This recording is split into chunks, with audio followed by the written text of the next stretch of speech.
d'avoir un discours populiste pour que l'Afrique reste aux Africains. Alors que l'Europe doit rester aux Européens ba kenn mënut fa dugg. mais yabatuñ ci ñoom ñàkk ñoo tëree dugg seen am réew. dañuy boole ñun ñi nga xam ne ñun ñoo ñu war a téye ñun sunum réew ñëw di ko bokk ak ñun di ko jël di yóbbu avec la complicité des dirigeants africains. je dis et je le répète. solution seen population. voilà solution bi yëpp ñu ngi foofu. faire en sorte que les Africains soient fiers de leur continent. juddoo fi màggee fi tekkee jàng fi am fi xam-xam xam su may wax jàng nag mën naa nekk jàngum nasaraan mën naa nekk jàngum alxuraan mën naa nekk jàngum arab mën naa nekk jàngum métier. l'essentiel na da jàng li bon ci bopp mooy bopp bu deful dara bopp bu vide loolu moo bon ci bopp waaye def ci xam-xam.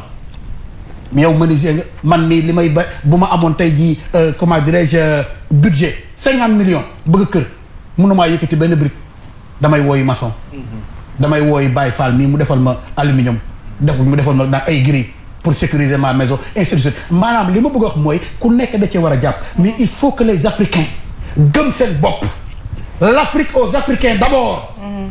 keneen kuy ñëw doo ko c'est ce qui s'est passé kañ nga tu peux imaginer vous pouvez imaginer monsieur Diallo il y a 10 ans en arrière un pays africain dire à un ambassade français de prendre tes cris et fiche le camp. Et de force. Non, de force ou de gré.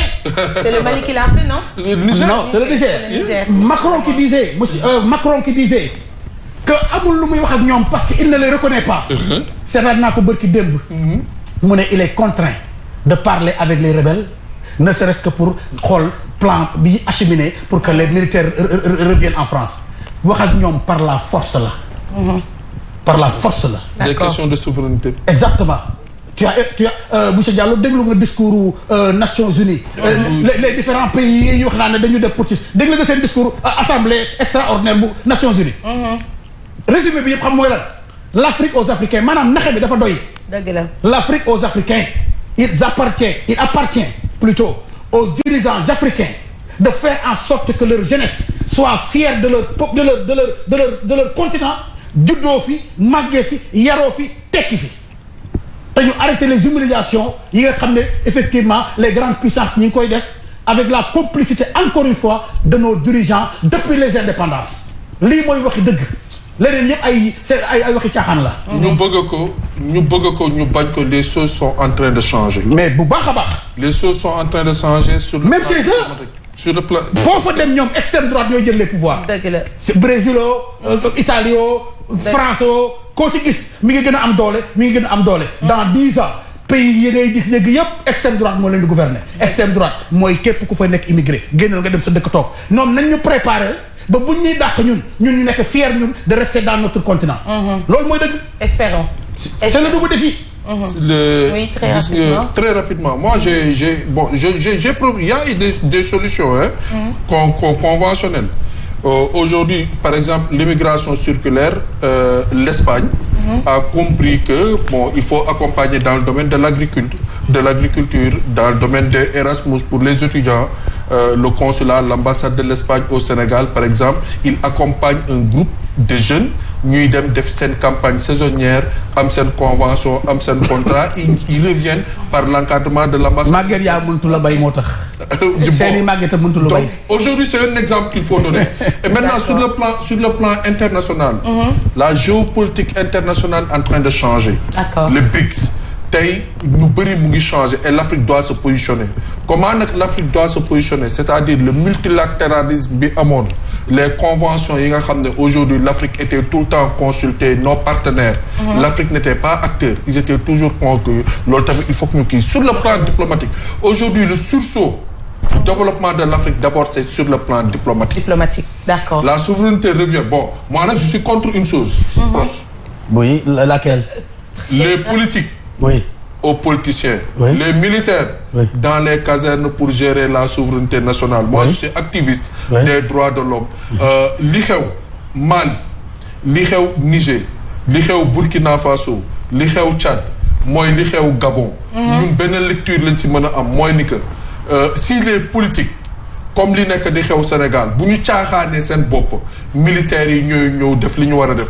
Imaginez nga une élection présidentielle où un pays comme le Sénégal, avec autant de sérieux, on a 125 candidats. D'accord. loolu nañ ko xoolaat. d'accord ba tey ci solution yi rek waxtaan bi la en tout cas ça a été un plaisir ça a été un plaisir de vous recevoir mais aussi partager ce plateau avec vous les internautes ànd nañ ak ñëpp Baye Fall ñi la ci encouragé bëri na ñi ne dañ la war a jàppale bëri na Mbaye Sène tamit pareil nee nañ la may visa ñu bëri ñu ngi nekk di ko ci wax nee na Mbaye Sène tamit macha allah monsieur le consultant yow it kontaan nañ ci yow bu baax a baax Prospère comme d'habitude Prospère nee nañ madame Diop Prospère a raison ci yu bëree bëri donc macha allah. Mais notre vieux qui n'est pas là aussi, il faut vraiment le saluer. Père Goné le saluer. Il faut prier pour ça. Bon rétablissement par rapport à Clim. Merci beaucoup, monsieur Diallo. Ça a été un plaisir. Madame Diop, naka la ñuy nekk un continent de 54 États. On n'est même pas membre Conseil de sécurité avec droit de veto, avec un continent de 54 pays. Yàlla.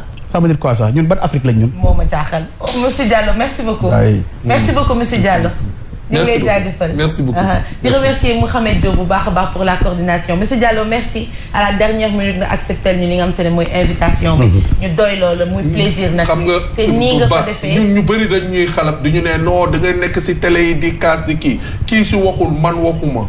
ñu bëri dañ ñu exposé non nous sommes censés faire ce travail là. sacerdoce la il faut que ñu wax pour population yi xam li si nekk ak li si nekkul et ñu koy partagé. macha allah faut sacerdoce la bu ñu kii du gis leen ma du ngistal xaaruñu si dara.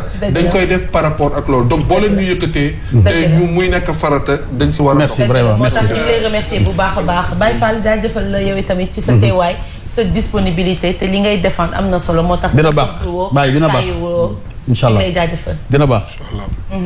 doo nuyu waa Pikine foo jógee nii. waaw mot de la fin mooy li may wax man Baye Fall yi rek nekkul waa Pikine kese man Baye Fall def man Baye Fall yi laa ànd ak. waaw Baye Fall international. mooy loolu man l'ambassadeur de la jeunesse man. jeunesse bi yëpp a ma tax man li may wax daal mooy. nan dimbali sama booy yi. booy yi moom nan leen dimbali. ay 132. booy yi waaw booy yi kay ñëpp rek. man ñooy samay problème man moom sëñ Fall. man moom lu ma. non man moom lu ma non parce que dama xam ne man topp ma seen ginnaaw man li gars yi naan topp ma leen parce que toog nañ wax ma wax. te même chose la Sud FM Sénégal yëpp du ñu déglu ba mu ne ma dinañ la jox carrément. financement nga toog Sénégal liggéey li mu ko wax dégg na ko xam na amaana loolu tax joxuñu ma. man kese bu ngeen ma joxee amul sens man kese dugguma gaal dimbali leen jeunesse bi. d'accord loolu laa dugal seen nopp. ci loolu laay sukkandiku ba tey nan dimbali booy yi man sëñ Fallou man moo garaaw mais nan dimbali booy yi ñëw macha allah d'accord macha allah merci beaucoup Mbaye merci kontaanoon nañ. yow it ci sa teewaay. sama kër la. moom lu wax tamit dëgg lañ jàppale booy yi aussi tamit ba wax tamit teg na ay projet yoo xamante ni carrément pour immigrants yi nañ dem. ñu inscrire bureau ba wax ñu dem inscrire mais ñu bëri xamuñu te dañ ñoom